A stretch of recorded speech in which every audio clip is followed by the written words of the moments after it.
I just talked for almost 25 minutes and I don't know if it'll record all that. I hope I didn't lose any of this stuff. All right, it's October 1st. Let me see what time it is now. It's almost 11:30. And I'm in Deuteronomy chapter 15. Oh man, I had to yawn. Whew. A little tired. I'm continuing. So if you want to know what I'm continuing from in this little segment, look at the one before. I hope I didn't lose any of it. And thou shalt remember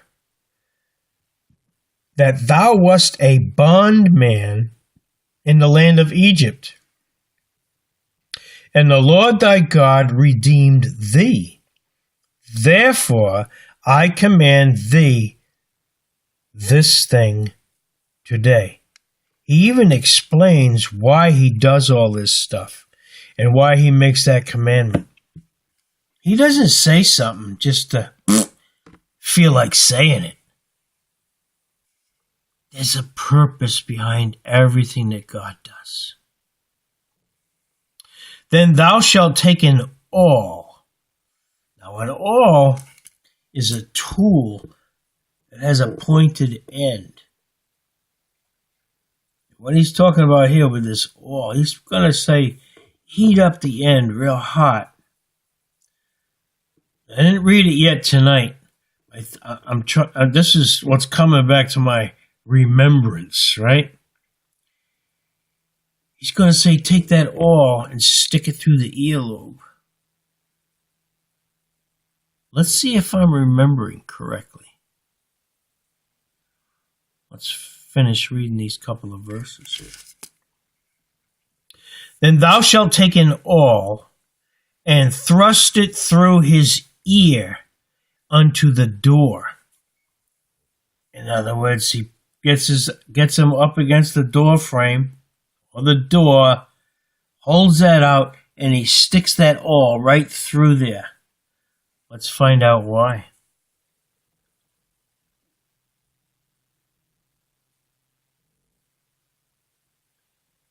Let me see. Did I lose this? Oh. And he shall be thy servant forever. And also unto thy maidservant thou shalt do likewise.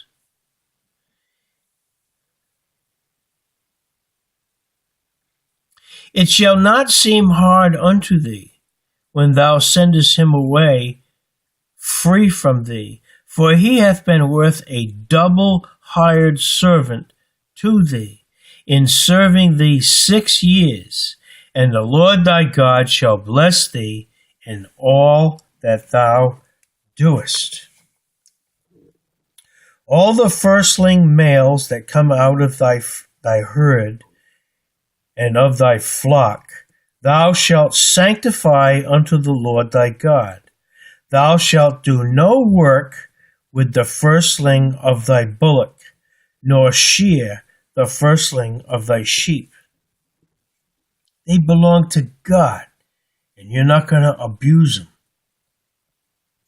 Thou shalt eat it before the Lord thy God, year by year, in the place which the Lord shall choose, thou and thy household.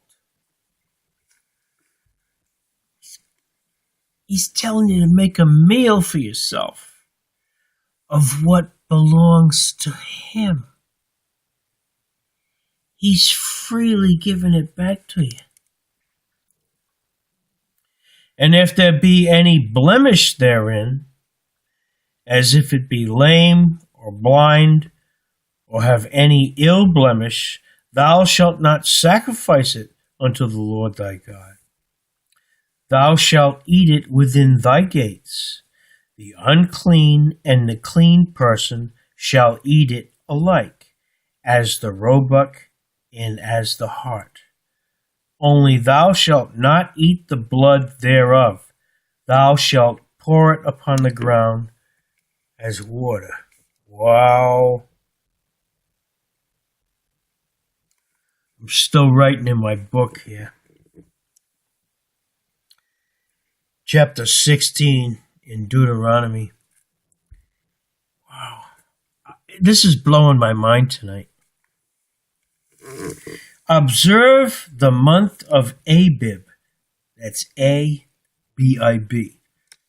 Now, I got a section back here in this book that explains all the names of these months. I can't remember that stuff. But if I wanted to do it, I could look that up and it would tell me a little bit about Abib and which month it is. You know, like 1, 2, 3, 4. And keep the Passover unto the Lord thy God. For in the month of Abib, the Lord thy God brought thee forth out of Egypt by night. Thou shalt therefore sacrifice the Passover unto the Lord thy God of the flock and the herd in the place which the Lord shall choose to place his name there. 10:1:18.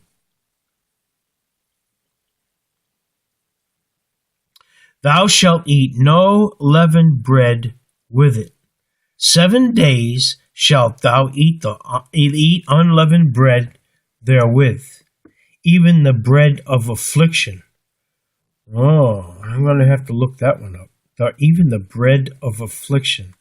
For thou camest forth out of the land of Egypt in haste, that thou mayest remember the day when thou camest forth out of the land of Egypt, all the days of thy life.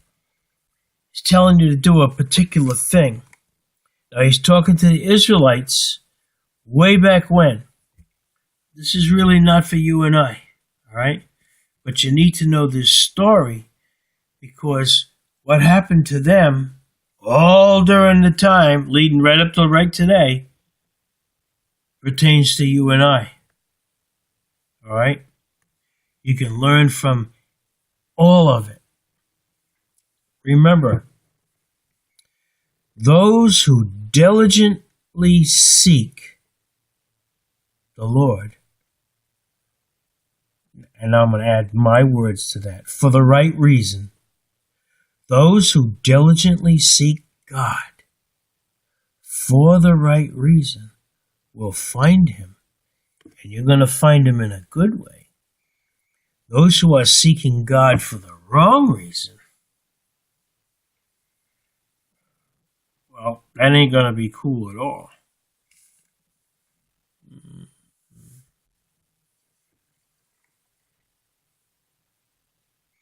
And there shall be no leavened bread seen with thee in all thy coast 7 days.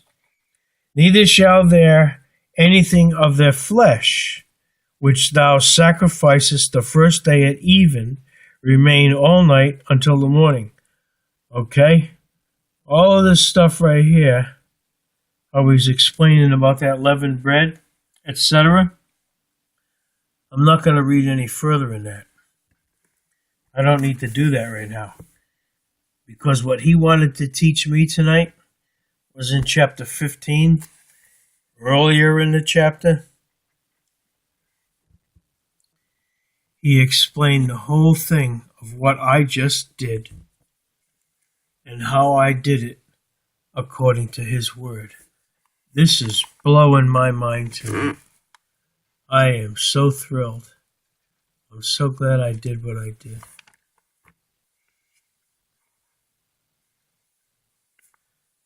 Get a grip on this. You don't often hear something like this.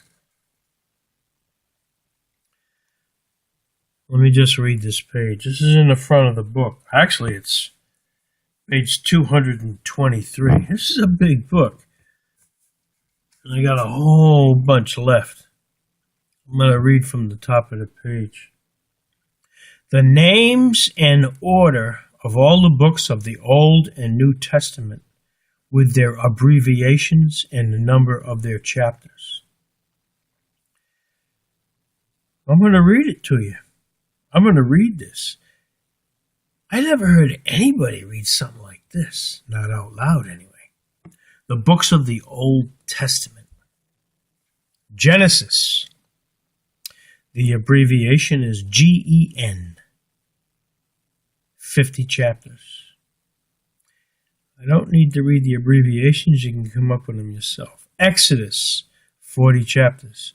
Leviticus. 27 chapters. Numbers. 36 chapters. Deuteronomy. 34 chapters. Joshua, 24 chapters. Judges, 21 chapters. Ruth, 4 chapters. 1 Samuel, 31 chapters. 2 Samuel, 24 chapters. 1 Kings, 22 chapters. 2 Kings, 25 chapters. 1 Chronicles, 29 chapters. 2 Chronicles, 36 chapters. Those are the two books that I didn't read until 9 years after I started reading the Bible. After I finished those two books, it was like I made the pie with all the right ingredients. And it came together. It's one of the reasons why I'm able to understand a lot of stuff today. Not all of it. I don't think I'm ever going to be able to say all of it for me. Nope. It's just too deep. All the stuff that he gives me is thrilling. I can't explain how happy I am tonight. I had to make a decision, and he's telling me I made the right decision. Ezra, 10 chapters. Nehemiah, 13 chapters. Esther, 10 chapters. Job, 42 chapters. Psalms, 150 chapters. Proverbs, 31 chapters. Ecclesiastes, 12 chapters. The Song of Solomon, 8 chapters. Isaiah, 66 chapters. Jeremiah, 52 chapters. Lamentations, 5 chapters. Ezekiel, 48 chapters. Daniel, 12 chapters. Hosea, 14 chapters. Joel, 3 chapters. Got to make sure I'm not going over the minutes here. Amos, 9 chapters. Obadiah, 1 chapter. I think we'll read that one after we get finished with this page. That's page 857. Obadiah. We'll read that in a couple minutes. Jonah, 4 chapters. Micah, 7 chapters. Nahum, 3 chapters. Habakkuk, 3 chapters. Zephaniah, 3 chapters. Haggai, 2 chapters. Zechariah, 14 chapters. And Malachi, 4 chapters. That's the Old Testament. Let's go to the New. Matthew, 28 chapters. Mark, 16 chapters. Luke, 24 chapters. John, 21 chapters. The Acts, 28 chapters. Romans, 16 chapters. 1 Corinthians, 16 chapters. 2 Corinthians, 13 chapters. Galatians, 6 chapters. Ephesians, 6 chapters. Philippians, 4 chapters. Colossians, 4 chapters. 1 Thessalonians, 5 chapters. 2 Thessalonians, 3 chapters. 1 Timothy, 6 chapters. 2 Timothy, 4 chapters. Titus, 2 chapters. Philemon, 1 chapter. Hebrews, 13 chapters. All right, 242. We're going to read Philemon also. We're going to read these 1 chapter guys. Hebrews, 13 chapters. James, 5 chapters. 1 Peter, 5 chapters. 2 Peter, 3 chapters. 1 John, 5 chapters. 2 John, 1 chapter. 3 John, 1 chapter. Jude, 1 chapter. 276. All right, there's three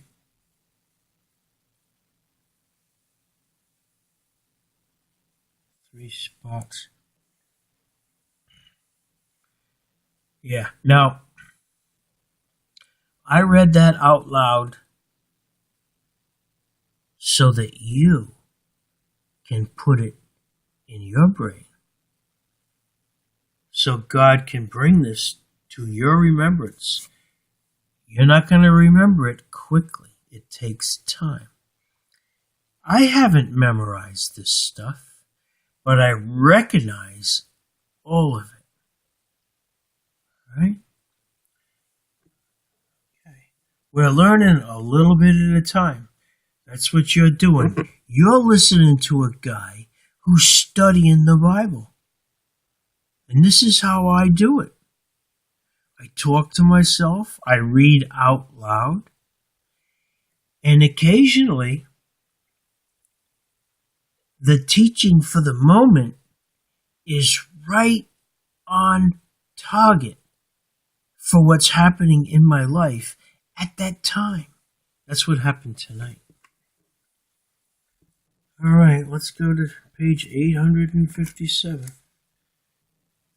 I'm going to read Obadiah. 857. All right, 815, 845, 871. Obviously, I went by. 857. There he is, Obadiah. Let's read a little bit about Obadiah.